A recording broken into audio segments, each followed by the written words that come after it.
आज की बहस पर आएंगे, लेकिन सबसे पहले राम मंदिर की भव्यता को देख लेते हैं। वहां पर पुष्प वर्षा हो रही है। रामलला की प्राण प्रतिष्ठा कार्यक्रम से पहले अनुष्ठान का कार्यक्रम लगातार जारी है।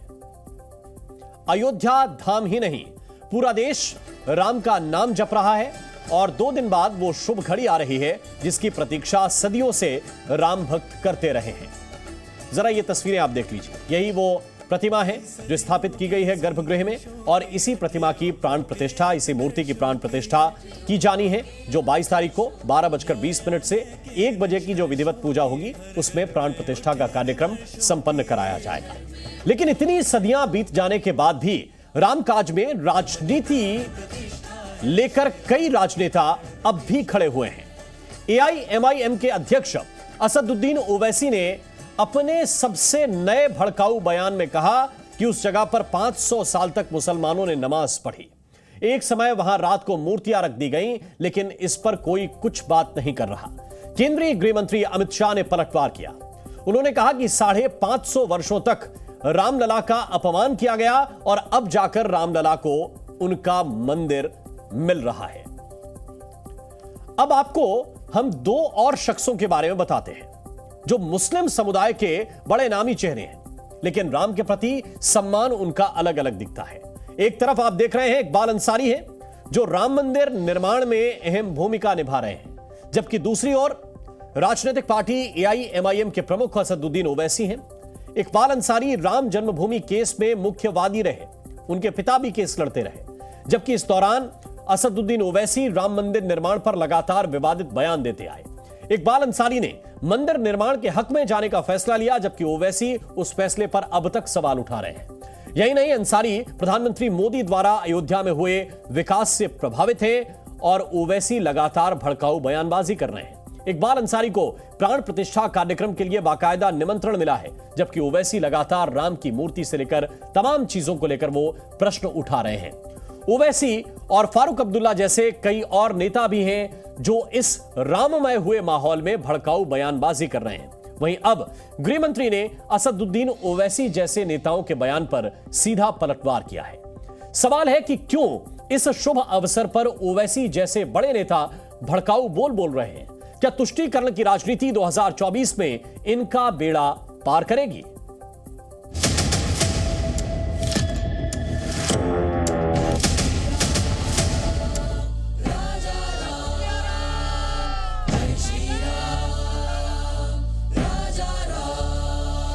उस जगह पर 500 साल तक मुसलमान नमाजें पढ़े। कांग्रेस के जीवन मुख्यमंत्री थे, रात के अंधेरे में उसमें मूर्तियां रख दी गई। मेरी मस्जिद थी, है और रहेगी। अपने घर से बाहर रहे हुए प्रभु श्री राम को 550 साल के बाद नरेंद्र मोदी जी प्राण प्रतिष्ठा कर अपने स्वयं के बड़े मंदिर के अंदर उनको प्रस्थापित करेंगे। हजारों मंदिर थे जो मंदिर थे, जबरदस्ती किसी अकारणवश, चाहे कुतुब मीनार हो, जितने भी हैं, वो अकारण कर दिया गया। समय आ गया है, राममय हो गया है, निश्चित फिर वो मंदिर बनने का समय आ गया है। चुनाव आने वाले हैं, अल्लाह जाने उस वक्त क्या क्या ये चीज़ें इस्तेमाल नहीं करेंगे, क्या क्या चीज़ें आपको वर्गलाएंगे नहीं। हिंदू को तो वर्गलाए हैं राम मंदिर पे। कहते थे रामलला हम आएंगे, मंदिर वहीं बनाएंगे, मतलब बाबरी मस्जिद गिराकर हम वहीं बनाएंगे। इनका मकसद मंदिर निर्माण का नहीं था, इनका मकसद था मस्जिद गिराकर मस्जिद मंदिर का झगड़ा कराने के लिए। तो ये पूरा एक सिस्टमेटिक तरीके से भारत के मुसलमानों से ये बाबरी मस्जिद को छीन लिया गया।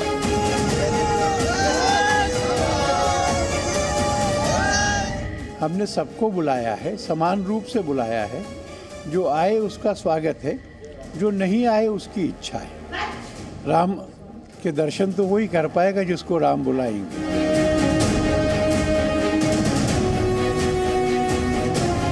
हर जगह पर संघ परिवार जाकर ये बोलता है कि नहीं, यहाँ पर मस्जिद नहीं थी।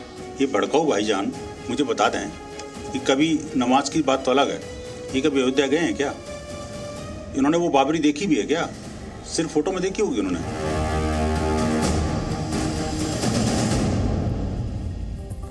और इसी पर चर्चा करने के लिए कुछ खास मेहमान इस वक्त हमारे साथ जुड़े हुए हैं। के शर्मा है, प्रवक्ता है भारतीय जनता पार्टी के शर्मा जी, बहुत बहुत स्वागत आपका। दानिश कुरैशी इस वक्त हमारे साथ जुड़ रहे हैं, नेता है AIMIM के। दानिश साहब आपका स्वागत। गगन भगत जी इस वक्त हमारे साथ हैं, प्रवक्ता है NC के। श्रीराज नायर हमारे साथ हैं, प्रवक्ता VHP के। आप दोनों का बहुत बहुत स्वागत। प्रियंका भाटी, प्रवक्ता RJD हमारे साथ जुड़ रहे हैं। प्रियंका जी आपका स्वागत। और AK वाजपेयी साहब भी इस वक्त हमारे साथ हैं, प्रवक्ता है LJPR के। बहुत बहुत स्वागत वाजपेयी साहब आपका। सबसे पहले दानिश कुरैशी साहब, प्रश्न आपसे है। निर्णय आए हुए मंदिर मस्जिद का विवाद सुप्रीम कोर्ट को हल किए हुए लंबा वक्त बीत चुका है। इस बीच मंदिर का निर्माण चलता रहा। अब तो 2 दिन बचे हुए हैं प्राण प्रतिष्ठा के कार्यक्रम में। क्या आवश्यकता है ऐसे बयान देकर लोगों को भड़काने की? देखिए, बात ये आप जो बात कर रहे हैं ना, ये बात बिल्कुल गलत है। मुझे ये बताइए कि बैरिस्टर असदुद्दीन ओवैसी साहब ने जो कुछ भी कहा, क्या वो गैर कानूनी बात कह रहे हैं? क्या वो कुछ अलग कह रहे हैं? जो सुप्रीम कोर्ट ने कहा है उससे अलग कुछ कह रहे हैं? जो चीजें घटी हैं उसी पर तो बात कर रहे हैं। वो ये कह रहे हैं कि आस्था के आधार पर फैसला दिया गया। तो मुझे ये बताइए कि क्या हमारी आस्था किसी और की आस्था से बड़ी है? नहीं तो आपकी क्या आस्था थी बाबरी में? आपकी क्या आस्था थी बाबरी में? आपकी आस्था थी वो हमारी आस्था थी, और हमारी आस्था तो बिल्कुल दिखती थी आपको। क्या आस्था थी मुझे बताइए। वहां पे कौन से इस्लाम के बड़े प्रवर्तक पैदा हुए जो बाबरी वहां पे बनाई गई थी? क्या आस्था थी? सुनिए मेरी बात। नहीं, मैं आपको ये बता दूं कि फिर सुप्रीम कोर्ट ने क्या कहा, कोई स्टैब्लिश कर पाया कि भगवान राम? पूछ रहा हूं ना दानिश कुरैशी, मुझे बताएं कि आपकी अयोध्या में और बाबरी में क्या आस्था जुड़ी थी? हमारी आस्था ये थी कि अल्लाह का घर था और अल्लाह के घर तो तमाम मस्जिदें हैं, उसमें आपकी क्या विशेष आस्था है? अरे तो क्या आप सारी मस्जिदें तोड़ देंगे? मतलब तो हमने कब कहा कि तोड़ देंगे? आप ये कह रहे हैं कि नहीं हमारी आस्था आपकी आस्था से बड़ी है। वहां श्री राम पैदा हुए, ये प्रमाणित किया गया। किसने कहा? सुप्रीम कोर्ट ने कहा। अरे सुप्रीम कोर्ट ने कहा कि ये आस्था है, ये धर्मशास्त्रों के आधार पर, पुराणों के आधार पर साधु संतों ने वहां पर जानकारी दी और उन प्रमाणों पर बहस हुई। लेकिन विपक्ष के वकीलों ने भी कहा और उसके बाद ये सिद्ध हुआ वहां पर कि वहां रामलला है। सुनिए मेरी बात, वो जमीन रामलला को दी गई। एक भी पक्षकार वो एस्टैब्लिश नहीं कर पाया। आस्था कैसे तय हो गई? दानिश कुरैशी, क्या आप समझते हैं कि 5 जजेस जो हैं वो आस्था कैसे तय हो गई? आस्था ऐसे ही तय हुई कि बगल से सरयू बह रही है। दानिश कुरैशी, आस्था ऐसे तय हुई कि अयोध्या में भगवान राम का जन्म हुआ है, इसको प्रमाणित करने के लिए शास्त्र हैं।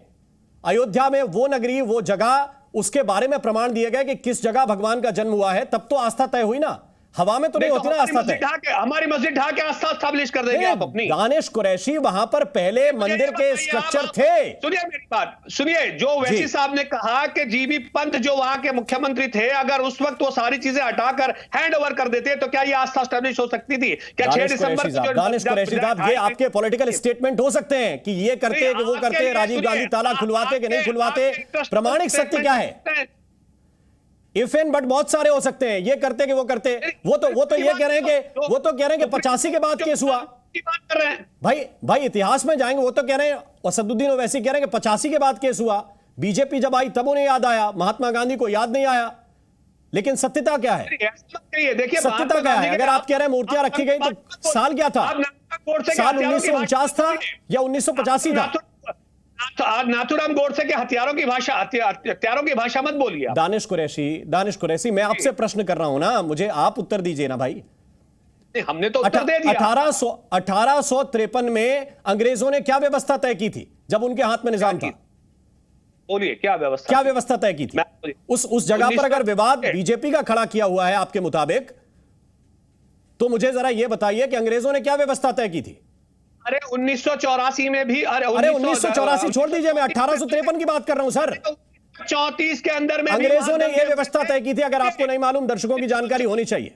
अंग्रेजों ने यह व्यवस्था तय की थी कि भीतरी परिसर में मुसलमान अपनी पूजा इबादत करेंगे और बाहरी परिसर जहां पर सीता की रसोई थी, वहां पर व्यवस्था के अंतर्गत हिंदू अपनी पूजा करेंगे। और यह सुप्रीम कोर्ट के ऑर्डर में लिखा हुआ है कि अगर यह पूरा परिसर मुसलमानों के स्वामित्व में होता तो फिर यह सीता रसोई में कैसे हिंदू पूजा करते रहते? अगर आपके मुताबिक बाबरी मस्जिद और उसका परिसर था तो नहीं, सुप्रीम के कोर्ट से नाम से कुछ भी आप फरेब मत फैलाइए। फरेब नहीं फैला रहा हूं। सीता रसोई वहां थी, एग्जिस्ट कर रही है, सुप्रीम कोर्ट का ऑर्डर कहता है। पढ़ के बताइए आप 2019 का। आप झूठ फैला रहे हैं। कोई झूठ नहीं फैला रहा हूं। सीता रसोई कहां थी, जरा बताइए, सीता रसोई कहां थी? के अंदर मैं और जो बाहरी परिसर था वहां पे हिंदुओं ने पूजा की कि नहीं की? 1934 में भी वहां दंगे हुए और वापस 1934 मैं पूछ रहा हूं 1853 की बात, आप 1934 में आ गए। आप तो सीधा शुरू करना चाहते हैं 1885 से। भाई झूठ और फरेब ऐसे मौके पर मत फैलाइए जब एक शुभ घड़ी आ रही है, विवाद का निदान हो चुका है।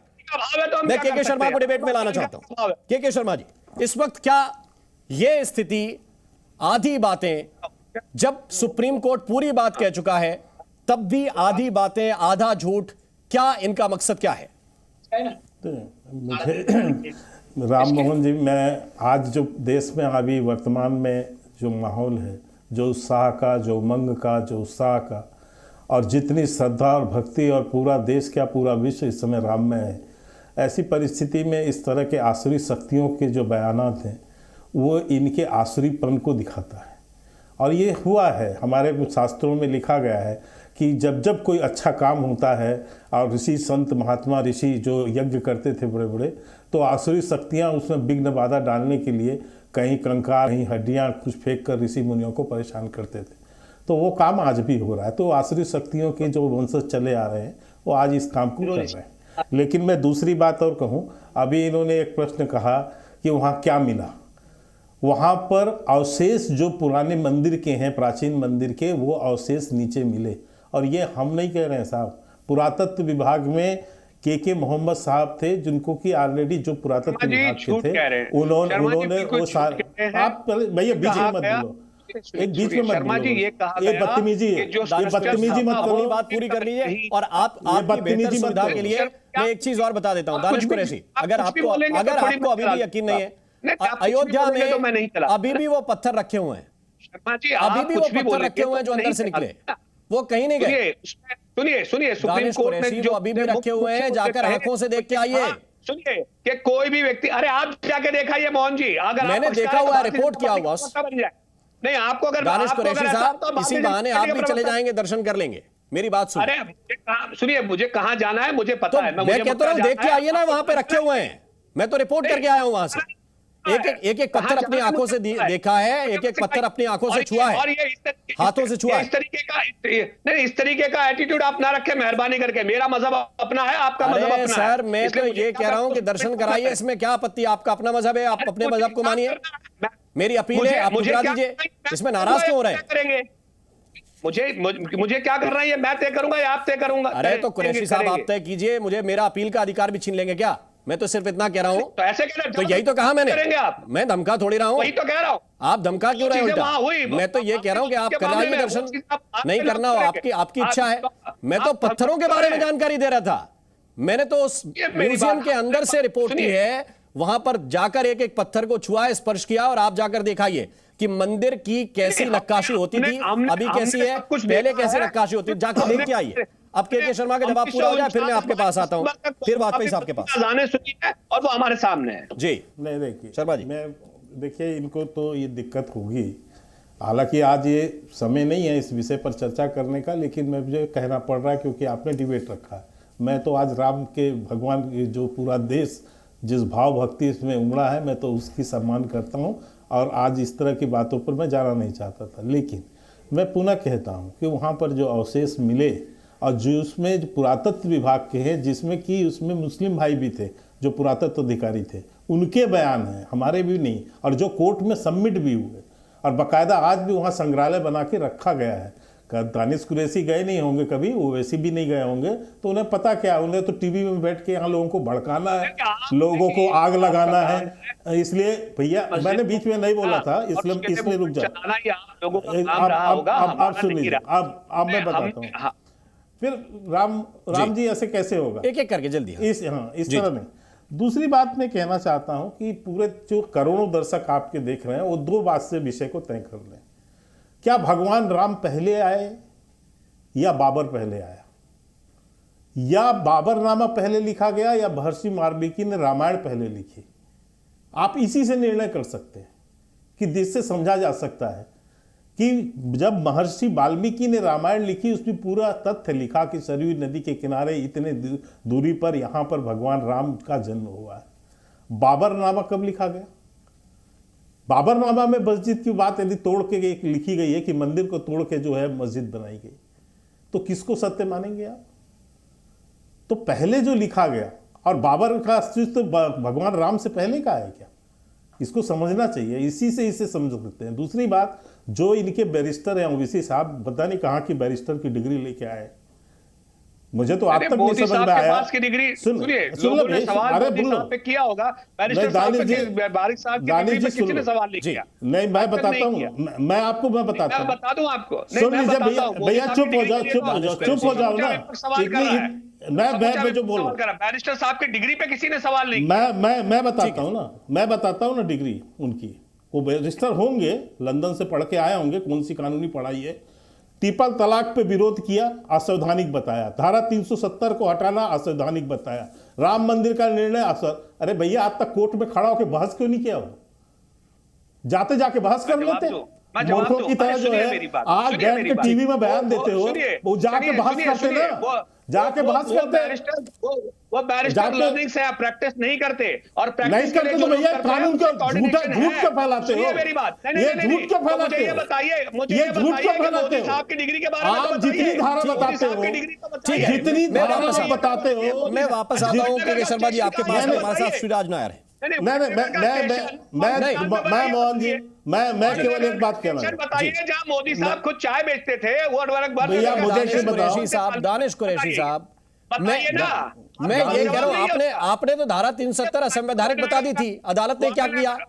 अब सुप्रीम कोर्ट से ज्यादा तो नहीं पढ़े लिखे ना, सुप्रीम कोर्ट के जजेस से भी ज्यादा पढ़े लिखे हैं।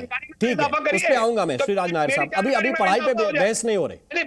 अरे नहीं, ओवैसी साहब बहुत ज्यादा पढ़े हुए, उनसे बढ़िया तालीम किसी की नहीं है, उनसे बढ़िया तालीम पूरे विश्व में किसी की नहीं है। मैं इस पे उलझना ही नहीं चाहता हूँ, क्योंकि ये पढ़ाई का विषय नहीं है सर। अभी नहीं, मेरा कहने का बौद्धिक स्तर का विषय है, ये मेरा कहने का आपकी तालीम से आपके बौद्धिक स्तर का कोई लेना देना नहीं होता। नहीं सुनिए, बिना पढ़े लिखे लोग भी जिनकी तालीम बहुत शून्य होती है, और अगर पूछेंगे तो कल से आपकी क्लास लग जाएगी। अरे दानिश कुरैशी साहब, प्रॉब्लम आपका यह है कि डिबेट हो रही राम मंदिर को लेकर, आप डिबेट करना चाहते हैं डिग्री को लेकर, वो नहीं होने दूंगा ना मैं। आप विषयांतर मत कीजिए। आपने ये बताया नहीं कि आपकी कौन सी भावनाएं जुड़ी बाबरी के साथ, मैंने पूछा था। अच्छा, ये लगा इस्लाम की कौन सी किताब में अयोध्या का जिक्र है, आपसे पूछा था, आपने नहीं बताया। आप बताइए ना, कौन सी इस्लामिक किताब में अयोध्या नाम का शहर है? बताए ना दानिश कुरैशी, अयोध्या नाम का शहर कौन सी इस्लाम की किताब में है? फिर कैसे आपकी फेत वहां से जोगे? नहीं मालूम ना दानिश कुरैशी को इस्लाम की कौन सी किताब में अयोध्या लिखा है? जरा नाम बताएं उसका। नहीं, आए दिन किताब का नाम बता दीजिए। राम मोहन जी, केवल मैं ये कह रहा हूँ, बस एक श्रीराज नायर को मैं सर मुझे एक लाइन कहना, एक लाइन कह के मैं बात समाप्त कर रहा हूँ। मैं ये कह रहा हूं, रोज बैठ के टीवी में वो ज्ञान देते हैं, ये असंवैधानिक है, ये असंवैधानिक है, ये असंवैधानिक है। भैया कोर्ट जो है उसको सही ठहराता है, तो आप कोर्ट में जो है ये ओवैसी खड़े होकर बहस क्यों नहीं करते हैं? तो बहस करके क्यों नहीं समझाते हैं? आपका पॉइंट आ गया सर। एक मिनट दानिश कुरैशी साहब, श्रीराज नायर साहब, इस स्थिति में जबकि एक दिन शेष रहा बीच में, रविवार का, सोमवार को प्राण प्रतिष्ठा है, अब भी कहा जा रहा है कि वही मस्जिद है, और फिर यह भी कहा जाता है कि भाई हिंदुस्तान के मुस्लिमों ने तो सिर झुकाकर स्वीकार कर लिया सुप्रीम कोर्ट का ऑर्डर। देखिए राम जी, अब एक दिन शेष है, आप भी स्वयं कह रहे हैं, पूरा विश्व जानते हैं, पूरा विश्व बड़ी आतुरता से बाट जो रहा है। सभी जगह, अभी मैं मुंबई में हूं, सभी जगह राममय है। ऑटो रिक्शा, गाड़ियां, बिल्डिंगें, हाई राइजेस, झुग्गियां, सभी जगह राममय वातावरण है। और हम एक नया नैरेटिव या विमर्श बनाने के लिए हम किसी को मौका देना नहीं चाहते हैं। सभी हर्षोल्लासित है, सभी जल्लोष मना रहे हैं। इस प्रकार के नकारात्मक विचारों और बातों के लिए आज कोई स्थान नहीं है, परंतु फिर भी मैं अभी आज एक विषय को उठाया है तो मैं बताता हूं। इस्माइल फारूकी केस में कोर्ट ने क्या निर्णय दिया था? Mosque is not an integral part of Islam. Mosque जो है, जिस प्रकार से एक बैंक्वेट हॉल होता है या हॉल होता है, एक प्लेस ऑफ गैदरिंग है।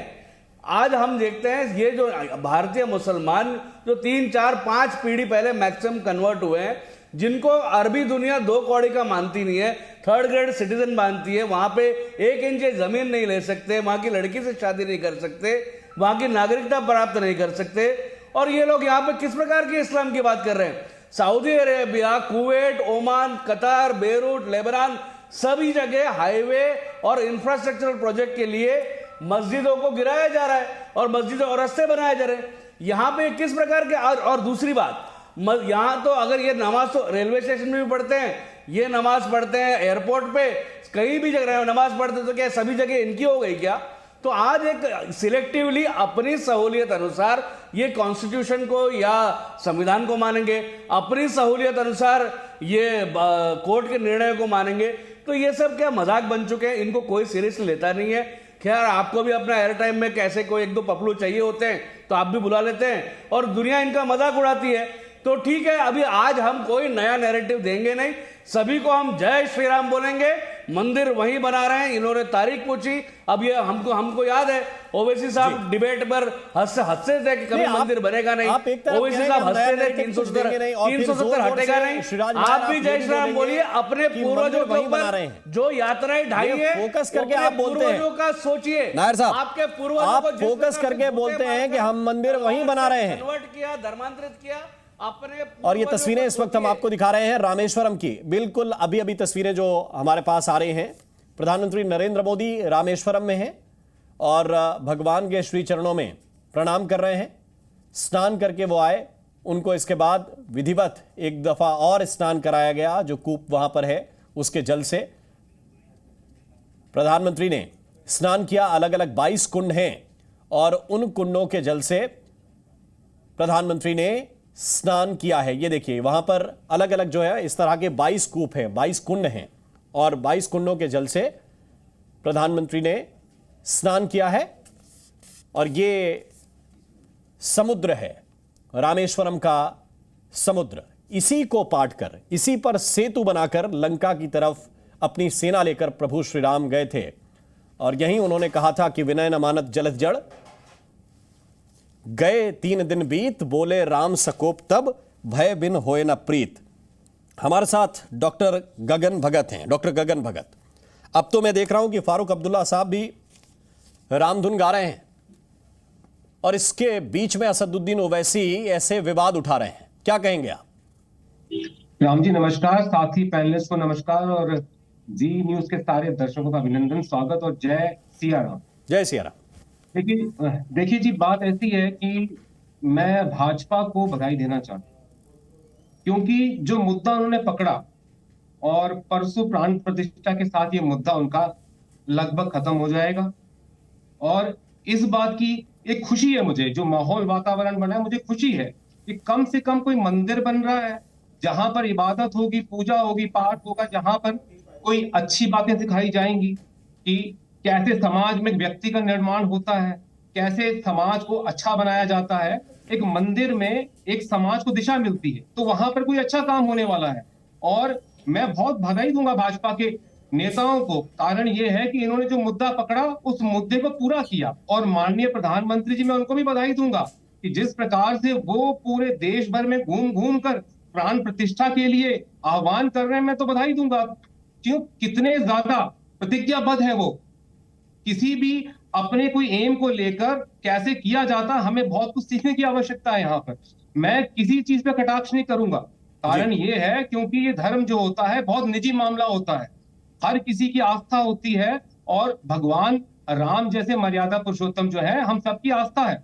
कोई, मुझे लगता है कोई भी ऐसे धर्म का व्यक्ति नहीं होगा जो इस भारत में रहता है जो राम भगवान के खिलाफ बोलेगा, उनकी आस्था में विश्वास नहीं रखता होगा। तभी तो डॉक्टर साहब ने कहा है राम निजी किसी के नहीं है, राम सबके हैं, सबकी आस्था है उनकी। आप रामायण जब पढ़ेंगे हमें बड़ा कुछ सीखने को मिलता है, एक व्यक्ति को कैसे निर्णय लेना होता है, कैसे समाज में न्याय करना होता है और कैसे असुरी शक्तियों के खिलाफ खड़ा होना होता है। जब एक इंसान कोई अच्छा काम करने के लिए आगे बढ़ता है तो पूरी की पूरी कायनात जो है उसका साथ देती है, चाहे वो वानर हो, चाहे वो पक्षी हो, अपने आप रास्ता जो है वो निकल पड़ता है। और अहंकार कोई भी हो, चाहे रावण का अहंकार है, खत्म हुआ। बिल्कुल। गगन भगत साहब को हम जब सुन रहे हैं तो ऐसा लग रहा है कि कोई एलजेपी का प्रवक्ता साथ में बैठ के बोल रहा है या बीजेपी का प्रवक्ता बोल रहा है। ये कैसे नैरेटिव चेंज किया है आप लोगों ने? कोई नैरेटिव चेंज नहीं हुआ। नहीं, आपसे नहीं, ये सवाल ए के वाजपेयी साहब से था। नहीं, नैरेटिव का सवाल नहीं है राम मोहन जी, ये आस्था का विषय है और संविधान का मान सम्मान करने का विषय है। देखिए, आर्टिकल 25 से 28 तक ये फ्रीडम देता है, हर रिलीजन को फ्रीडम देता है कि वो अपने धर्म का प्रचार प्रसार करे, प्रोपगेट करे और दूसरे के धर्म का सम्मान करे। ये आर्टिकल 25 संविधान का कहता है। तो उसी का अगर कोई सम्मान करता है तो इसमें नैरेटिव का सवाल नहीं, नंबर 1। नंबर 2, अभी बड़ी भारी ये ऑब्जेक्शन उठा रहे थे कि सुप्रीम कोर्ट ने क्या कहा, सुप्रीम कोर्ट ने ये कहाँ डिसाइड किया। अरे भाई, जजमेंट पढ़ लीजिए ना, पैरा नंबर 1349 पढ़ लीजिए जरा, उसमें देख लीजिए क्या लिखा हुआ है। सुप्रीम कोर्ट ने ASI सर्वे की रिपोर्ट को हूबहू स्वीकार किया है। अब वो बहस का विषय नहीं है। एक तरफ आप संविधान को की दवाई देते हो और सुप्रीम कोर्ट के फैसले पे सवाल उठाने का अधिकार अब आपको कहां से आ जाएगा। सुप्रीम कोर्ट ने सारे पक्षों को ध्यान में रखते हुए, सारे गवाहों को, सारे तथ्यों को, सारे एविडेंस को ध्यान में रखने के बाद और धार्मिक स्वतंत्रता, सामाजिक सौहार्द, इन सब चीजों को ध्यान में रखते हुए आर्टिकल 142 संविधान का है, उसका इस्तेमाल करके ये डिसीजन दिया है। इसमें किसी को ऐतराज हो ही नहीं सकता। और हम कह रहे हैं कि बिगन डालने का स्टेटमेंट क्यों देंगे ऐसे माहौल में, जब कल उद्घाटन होना है 22 तारीख को और 55 देश मानिए 55 राष्ट्र भी इस राम भवन के पूरे दिव्य तरीके से इसको त्योहार को तरीके से मना रहे हैं। जी देखिए, हम तो कभी नहीं कहते भी क्या हुआ क्या नहीं हुआ। इस तरह की बातों से अब ये इंडी गठबंधन के लोग भी इनके साथ मिक्सअप हो गए। ऐसा लगता है ये नैरेटिव सेट करना चाहते, ये एजेंडा चलाना चाहते।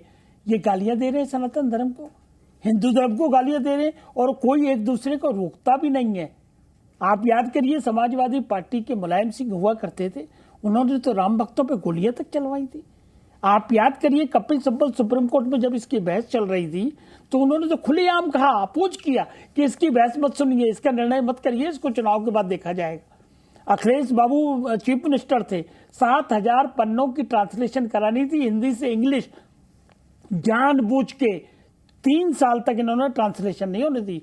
तो बीजेपी की अगर सच्चे प्रयासों से और उनके डिटर्मिनेशन से अगर राम मंदिर बन रहा है तो श्रेय तो उनको जाएगा। भैया, कोई नहीं रोक सकता, कोई धर्म के नाम पर राजनीति नहीं कर रहा, लेकिन जो अच्छे काम है उनको कौन जनता अप्रिशिएट नहीं करेगी। और उसी का नतीजा ये देखिए, आपके स्क्रीन पर फोटो चल रही है, इतने धार्मिक श्रद्धा से, पूरे आंतरिक मन से, पूरे अपने आप को समर्पण करके ये प्राण प्रतिष्ठा में जाएंगे जी। तो ये एक सौभाग्य का विषय है कि इतना अच्छा प्राइम मिनिस्टर हमको मिला हुआ है। ये क्रिटिसाइज का नहीं है, ये जश्न मनाने का, भव्य समारोह को उत्साहवर्धक तरीके से मनाने का। आप भी हमारे भाई हो, हम आपके भाई हैं। अगर इस तरह की बातें करोगे तो उसमें समाज में दुर्भावना फैलाना चाहते हो। ये मैं दानिश कुरैशी के पास जाऊंगा, लेकिन प्रियंका भारती को पहले एक बार इन करा लूं। आपके आरजेडी की जो है सहयोगी हैं प्रियंका भारती जी, स्वागत आपका एक बार फिर। और मुझे जरा बताइए कि किस तरह से ये 22 तारीख को आरजेडी के लोग सेलिब्रेट करने वाले हैं।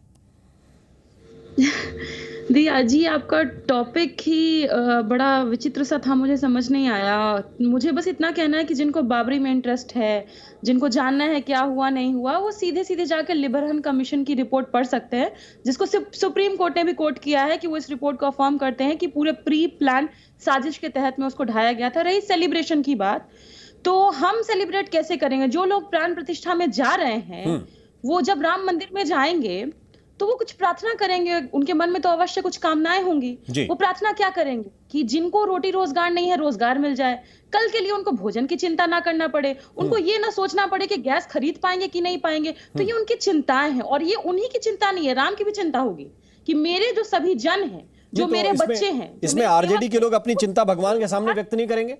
आप लोग प्रार्थना भी नहीं करेंगे या ये भी मोदी जी पे छोड़ देंगे, प्रार्थना भी वही करें?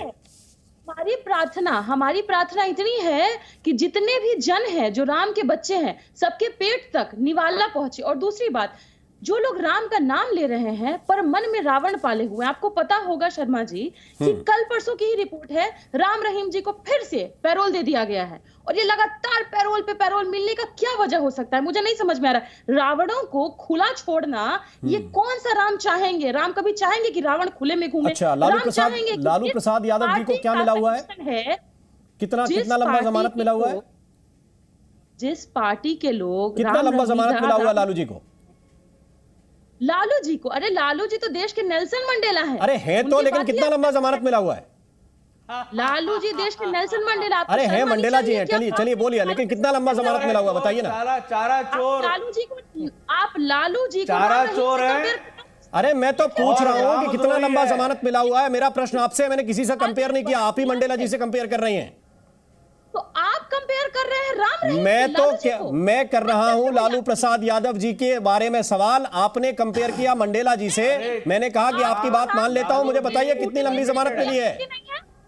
आपको राम रहीम के छूटने से कोई आपत्ति नहीं है? अरे आप उनके नाम के पीछे जी लगा रहे हैं। हम राम रहीम को राम रहीम ही बोलते हैं, राम रहीम जी आपके लिए है। आप राम रहीम को जी बोल रहे हैं और हमको बता रहे हैं कि कौन किसके लिए है। मैंने पूछा लालू प्रसाद यादव को कितने दिन का जमानत मिला है? आपकी जातीय कुंठा है क्या लालू जी से? और प्रियंका भारती, मेरा प्रश्न का जवाब उत्तर हो सकता है, और प्रश्न का जवाब का उत्तर यह है कि लालू जी को कितनी लंबी जमानत मिली है और किसने दी है? प्रश्न का जवाब, राम रहीम को जमानत देने वाला राम मोहन शर्मा नहीं है, वो अदालत है। राम रहीम को पैरोल देने वाला अदालत है, तो अदालत लालू प्रसाद यादव को देने वाला अदालत है, और अदालत पे आपका प्रश्न है तो उठाइए। अच्छा, आप आंसर पहले ले लीजिए मुझसे। हाँ बताइए, कितने दिन की जमानत मिली है लालू यादव को? अब दूसरा सवाल दागिए। नहीं प्रियंका भारती बताइए, मेरा पहला प्रश्न का उत्तर दीजिए, कितने दिन की जमानत मिली है? शर्मा जी, जब प्रियंका भारती कितने दिन की जमानत मिली है? अदालत पे सवाल उठाएं तो जवाब दें। तो क्या कोर्ट ये भी करे कि बीजेपी के लोग जा करके राम रहीम के सामने माथा टेके? कोर्ट ये थोड़ी बोल रही है। भाई बीजेपी से सवाल है, मैं आपसे सवाल पूछ रहा हूं, आपके समय का उत्तर मैं बीजेपी से दूं? सवाल कर रही हूं, मैं थोड़ी बीजेपी हूं। क्यों दे रहे हैं? बीजेपी का मैंने सवाल पूछा कि लालू यादव को कितने दिन की जमानत मिली है। आपको यह नहीं पता कि आपके नेता को जमानत कितने दिन की? आप प्रवक्ता किसने बना दिया आपको? आपके नेता को कितने दिन की जमानत मिली है? आपको प्रवक्ता बनाया किसने भाई? आपको यही नहीं पता है? लालू जी से जातीय कुंठा है शर्मा। अरे इसमें जातीय कुंठा क्या है भाई? जमानत पूछ रहा हूं, लालू प्रसाद यादव को कितने दिन की मिली है? राम रहीम के बेल को लालू जी के बेल से कंपेयर करने अरे बौद्धिक स्तर का कोई सवाल जवाब नहीं हो सकता है, और उसको थोड़ा सा दुरुस्त करके आया करिए हमारे साथ डिबेट में बैठे तो। राम मंदिर की ताजा तस्वीरें इस वक्त आपको दिखा रहे हैं, लाइटों से सजाया जा रहा है राम मंदिर का जो शिखर है, वो तस्वीरें इस वक्त आप देख रहे हैं। राम मंदिर के शिखर को लाइटों से सजाया गया है। ये देखिए जरा तस्वीरें, एकदम नई तस्वीरें। अभी अभी शाम को 5:30 बजे का समय हो रहा है, और शाम को 5:30 बजे ये तस्वीरें जो आप देख रहे हैं, थोड़ा सा जब सूरज ढला है तब ये लाइटें विशेष रूप से नजर आ रही हैं। और उस दिन का नजारा किस तरह का होगा, ये तस्वीरें बेहतर इस वक्त बयां कर रही हैं। ये तस्वीरें जरा देखिए, राम मंदिर का ये शिखर है, और शिखर अभी हालांकि और ऊंचा बनेगा और भव्य बनेगा, लेकिन अभी जो पहली मंजिल जो राम मंदिर की है, तो ये तस्वीर हम आपको दिखा रहे हैं। अब मैं वापस लौट के आता हूं के शर्मा जी आपके पास। बहुत सारे सवाल पूछे गए, राम रहीम को बेल क्यों मिल जाती है, और रोजगार की चिंता होनी चाहिए, रोटी की चिंता होनी चाहिए, भगवान राम से ये सब मांगना चाहिए। क्या क्या करेंगे इसके बाद आप लोग? आज रोजी रोटी की जो बातें कर रहे हैं, आप देखिए अयोध्या में कितना विकास हो रहा है। आज वहाँ जो है 30,000 करोड़ रुपए के प्रोजेक्ट, 172 प्रोजेक्ट चल रहे हैं। 30,000 करोड़ रुपए के वहाँ इन्वेस्टमेंट, सबसे बड़ा वहाँ पर हवाई जो अड्डा बना है, वहाँ पर इतना सुंदर जो है रेलवे स्टेशन बना है, वहाँ पर इतना सुंदर बस स्टॉप बने हैं, वहाँ के जलाशयों का जो है पुनरुद्धार हुआ है, वहाँ पर पर्यटन के भी, तीर्थ स्थल के भी तमाम जो है कार्य जो है वहाँ हुए। ये सब क्या बिना रोजगार के हुए हैं? राम जी, इसमें यहाँ पर इतने मजदूर काम किए, इन सबकी रोजगारी मिली, और आने वाले समय में भी आसपास के क्षेत्रों का जिस ढंग से विकास हुआ है, वहाँ पर लोगों के जो है व्यवसाय बढ़े हैं। आप लोगों ने स्वयं रिपोर्टिंग किया है कि जिनकी लोगों की दुकानदारों की बिक्री कितनी बढ़ गई है वहाँ पर, और किस ढंग से वहाँ रोज 30 से 35 हज़ार लोग, और आने वाले समय में 1.5 से 2 लाख लोग प्रतिदिन आएंगे। तो क्या वहाँ से रोजगार नहीं निकलेगा? ये सारे नहीं होंगे, लेकिन इनको उसका विषय नहीं है। इनको तो मुस्लिम तुष्टीकरण करना है ना। मुस्लिम तुष्टीकरण के लिए ये किसी भी स्तर तक जा सकते हैं। इन्हीं के नेताओं ने जो है रामचरितमानस पर इतने बड़े बड़े प्रश्न उठा दिए, इतना अपमानित करने का काम किया, भगवान राम को अपमानित करने का काम किया। इन्होंने ही आडवाणी जी को गिरफ्तार किया उस समय, इसी लालू प्रसाद यादव ने। और अभी आपने जब पूछा कि कितने साल की सजा, मतलब आपको जानकर आश्चर्य होगा कि एक राजनीतिक पार्टी का राष्ट्रीय अध्यक्ष, उसे इतनी सजा है कि वो किसी पंचायत का भी चुनाव, संवैधानिक उसका चुनाव नहीं लड़ सकता 6 साल तक के लिए। किसमें? भ्रष्टाचार के आरोप पर। वो लालू प्रसाद यादव की पार्टी की प्रवक्ता इस तरह से प्रश्न उठा रही है, तो यह आश्चर्य की ही बात है। लेकिन मैं पुनः कहना चाहता हूं कि आज वहां पर अयोध्या नगरी जो है, अयोध्या जी जो है, यदि वहां पर लोगों के आस्था का जो केंद्र भगवान श्री राम लला की प्राण प्रतिष्ठा हो रही है, 150 करोड़ भारतीयों की आस्था का केंद्र वो स्थल है, तो वहां से तमाम चीजों का, रोजगारों का सृजन भी जो है लोग वहां देख रहे हैं। और आने वाले समय में देख रहे हैं कि उत्तर प्रदेश जो है किस ढंग से जो है पर्यटन के क्षेत्र में, टूरिज्म के क्षेत्र में किस ढंग से आगे बढ़ रहा है। आस्था भी है और रोजगार भी है, सब कुछ वहां साथ चल रहा है। लेकिन अब बाकी विषय ये कहिए कि इनको तकलीफ घमंडिया गठबंधन को इसलिए है क्योंकि इनको लग रहा है कि जो एजेंडा इनका था कि सनातन को समूल नाश करने का, आज आप उसी तमिलनाडु में माननीय प्रधानमंत्री नरेंद्र मोदी जी को देख रहे हैं। और ये भी देख रहे हैं कि जिस समय वो सड़कों से गुजर रहे हैं तो वहां की लाखों की संख्या में जो है तमिलनाडु की जनता जो है उनका अभिवादन कर रही है, उन पे फूल बरसा रही है। सांप तो इससे लौट रहा है इन लोगों के मन पे। और ये भी देखकर कि वो बाकायदा वहां के ऐतिहासिक, पौराणिक, धार्मिक, हमारी जो सांस्कृतिक राष्ट्रवाद है, आज अभी थोड़ी देर पहले जो कार्यक्रम चल रहा था राम मोहन जी, वो देखने लायक कार्यक्रम है। रामायण का पाठ 8 भाषाओं में, शुरुआत हुआ है असम से, असमिया भाषा से शुरुआत हो रहा है, फिर पंजाबी भाषा से लेके 8 भाषाओं में, वो भी तमिलनाडु के अंदर आयोजन हो रहा है और इतनी बड़ी दर्शक देख रही है उसको वहां पर।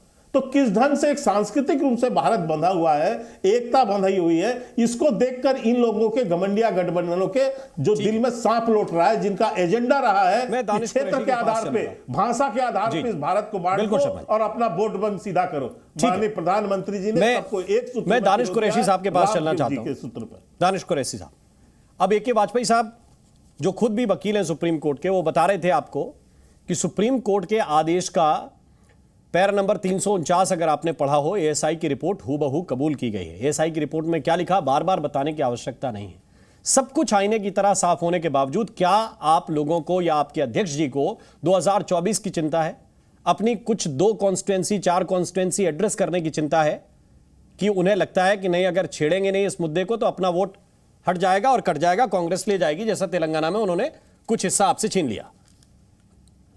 देखिए, सबसे पहले तो मैं आपको एक बात बता दूं राम मोहन जी, कि ये नायर जैसे लोग जो हैं, जिनको भाषा की मर्यादा नहीं है, उनको उनकी भाषा में भी जवाब दे सकता हूं मैं, लेकिन आप खामोशी से चीजें सुनते रहे। दूसरे नंबर की बात मैं आपको बता दूं कि के शर्मा जी ने 3 बार बोला पूरे डिबेट के अंदर में। एक बार 4 मिनट और 3 सेकंड बोला, उसके पहले 3.5 मिनट बोला और उसके बाद पहले 2.5 पौने 3 मिनट बोला। आपने एक भी बार इंटरप्ट नहीं किया। और दानिश कुरैशी को बोला तो इंटरप्ट किया आपने, दूसरी जो प्रवक्ता महिला है उनको आपने इंटरप्ट किया। आप देखिए, वाजपेयी जी बोलते हैं तो आप इंटरप्ट नहीं करते, के शर्मा बोलते हैं तो इंटरप्ट नहीं करते, दानिश कुरैशी बोलता है तो इंटरप्ट करते हैं। कोई विषय विवादित बोलेगा मुझे टोकना पड़ेगा। आप सामान्य भाषा में बात करिए, मैं 1 मिनट नहीं टोकूंगा, बिल्कुल पैरामीटर, मैं 1 मिनट नहीं टोकूंगा, मेरे पैरामीटर बहुत स्पष्ट हैं।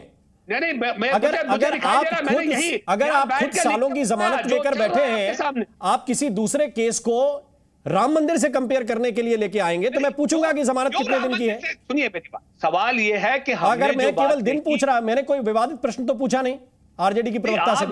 नहीं, मुझे उससे कोई प्रॉब्लम नहीं है, लेकिन मुझे प्रश्न ये है, तो आप पूरा कीजिए, ये है कि आपने के शर्मा से एक भी प्रश्न पूछा नहीं? पूछा। उन्होंने बैरिस्टर साहब की डिग्री पे सवाल किया, अच्छी बात है, करना चाहिए, उनका अधिकार है, लेकिन आपने बैरिस्टर साहब के मामले में पूछा, आपने उनको ये पूछा कि वडनगर का स्टेशन कब बना था जब मोदी जी थे? नहीं पूछ पाएंगे आप। तो दिक्कत आपकी है राम जी कि आप कहने के लिए जो दिख रहे हैं ना और दिखने के लिए जो कह रहे हैं, दोनों चीजों में फर्क है। अगर आप ये घोषित करना चाहते हैं कि नरेंद्र मोदी गरीब परिवार में पैदा नहीं हुए, नैरेटिव खड़ा कर लीजिए, हमने कब रोका है? आप कहिए नरेंद्र मोदी बहुत अमीर परिवार में थे, अंबानी के घर में पैदा हुए, आप नैरेटिव खड़ा कर लीजिए, आपकी पॉलिटिकल प्रॉब्लम है सर, इसको एड्रेस करने नहीं बैठा मैं। नहीं, अगर आप तय कर लीजिए कि भाई नरेंद्र मोदी का परिवार अंबानी से अमीर था, तय कर लीजिए और नैरेटिव सेट कर लीजिए, मुझे कोई आपत्ति नहीं है, ये आपका पॉलिटिकल प्रॉब्लम है। मेरा जो सवाल था उसका आप उत्तर दीजिए, मैं बिल्कुल नहीं टोकूंगा आपको, उत्तर दीजिए। जवाब होना चाहिए, वो कहां पढ़े और क्या उनके क्वालिफिकेशन है, उस पर सवाल करेंगे तो सामने जवाब मिलेगा, जब हम पूछेंगे तो आपको परेशानी होगी। ये प्रॉब्लम है आपका। ये डिग्री पे बहस नहीं है, मैंने पहले बता दिया। यही तो कह रहा हूं कि ये वर्डिक्ट की डिग्री पे जो आप सवाल उठा रहे हैं, ये कोर्ट की डिग्री पे जो आप सवाल उठा रहे हैं, ये बहस उस पे है। आपने पूछा उनसे, एक भी बार आपने उनसे पूछा? कुरैशी, मैंने फिर कहा, मैंने असदुद्दीन ओवैसी की डिग्री पे नहीं कहा, हमने कहा सबसे ज्यादा तालीम याफ्ता वही है, वो चुपचाप सबसे ज्यादा तालीम उनकी है। आप समझिए बात को मेरी, और मेरा समय बर्बाद मत कीजिए। अगर आपको नहीं, अगर आपके पास लॉजिक नहीं है असदुद्दीन ओवैसी की बात को डिफेंड करने के लिए, तो प्लीज आगे बढ़ जाऊं मैं। टर्म्स में ही बात करते हैं, अब भारतीय जनता पार्टी की तरह मोहन जी, ठीक है, बना के राजनीति नहीं करते। ठीक है, मोहन जी, मैं रिस्पॉन्ड करना चाहते हैं इसी विषय पे, फिर मैं वाजपेयी साहब के पास। देखिए, मैंने ओवैसी साहब के बैरिस्टर होने पर क्यों प्रश्न किया? मैंने इसलिए कहा कि मैं पिछले 10-15 सालों से लगातार सुनते आता हूं, हर बार, चाहे वो ट्रिपल तलाक का मसला हो, चाहे राम मंदिर का मसला हो, चाहे जो अन्य धारा 370 का मसला हो, सब जगह वो बैठ के संविधान का ये हो रहा है, फलाना संविधान की धारा इतना का उल्लंघन, ये असंवैधानिक है, ये असंवैधानिक है, ये सब वो टीवी में बयान देते हैं। तो मैं ये कहता हूं कि भाई, अरे भाई एक मिनट, मोहन जी मुझे बोलने दीजिए। मैं ये कह रहा हूं कि भाई आप जो बाहर कानून बताते हैं लोगों को, आप जाकर क्यों नहीं ये कोर्ट में केस लड़ लेते, या जो आपके पक्ष के वकील लड़ रहे होते हैं उनको ये कानूनी सलाह क्यों नहीं देते हो? जब आप इतने बड़े बैरिस्टर हो और हर बार आप सबको संवैधानिक बताते हो, तो जाके एक बार बहस करो ना भाई। सुप्रीम कोर्ट के वो जजों से आप बड़े हो गए हैं क्या? मैं जो मेरिट जो सुप्रीम कोर्ट का ऑर्डर है, मैं फिर से एक बार वाजपेयी साहब एक टिप्पणी आपकी चाहता हूं, क्योंकि सवाल ये व्यक्तिगत डिग्री की किसी का नहीं है कि मस्जिद है, ये व्यक्तिगत तालीम का किसी का सवाल नहीं था। ए.के. वाजपेयी साहब, मस्जिद है, मस्जिद रहेगा तो किस आधार पे बोल रहे हैं? ए.के. वाजपेयी साहब, क्या ये बैरिस्टर ओवैसी की 2024 की 2-4 सीटों के लिए चिंता है? बिल्कुल वही चिंता है भाई, पॉलिटिकल पार्टी चला रहे हैं वो भी, तो अपने वोटों को कैसे कल्टीवेट करेंगे, उनके फेवर की बात ही करेंगे तभी तो होगा, और उसमें गुमराह करना भी शामिल है। एक ये पैरा पढ़ देता हूँ, ये हिंदी में पढ़ देता हूँ। भारतीय पुरातत्व सर्वेक्षण की रिपोर्ट को वैध मानते हुए सर्वोच्च न्यायालय ने अपने निर्णय में कहा कि खुदाई में जो ढांचा पाया गया वह इस्लामिक ढांचा नहीं था। और क्या चाहिए आपको? तो क्या वो मंदिर था? खोल के दिए, देखिए वो मंदिर था, नहीं वो मंदिर था, वो भी पढ़ के दिखा दूं, वो भी पढ़ देता हूँ, अरे वो भी पढ़ देता हूँ, अरे वो भी पढ़ देता हूँ, अरे वो भी पढ़ देता हूँ भाई, क्या बात कर रहे हो? ठीक है, वो भी पढ़ देता हूँ। ऐसी तीव्रता होती है जब बाबर सामने आते हैं, ये सब लिखा। ठीक है जी, जल्दी पढ़ जाइए सर, बहुत सीमित समय है। हाँ तो इसलिए मैं तो कह रहा हूँ पढ़ देता इसको। हाँ। देखिए ये लिखा है इस पैरे में, मैं आपको देता हूँ, ये विवाद, एक सेकेंड, हाँ। अरे सुन लो ना, आप सुन लो यार, क्या कर रहे हो? यह विवाद पारिवारिक रूप से हिंदू देवता राम की जन्मभूमि और इसी स्थल पर बाबरी मस्जिद बनाने की बात करता है। इस स्थिति में ये, एक सेकंड सुनिए, अरे सुन लो, देखो आप पढ़ने नहीं दे रहे। 1949 में अगर वहां पे मस्जिद में अभी भी इबादत हो रही होती तो क्या आप रोक लेते? चलिए अब आप सुन रहे हैं, वो लग गया। बहुत बहुत धन्यवाद, बहुत बहुत शुक्रिया आप सभी मेहमानों का हमारे साथ इस चर्चा में शरीक होने के लिए, इस डिबेट में शरीक होने के लिए। जी न्यूज़।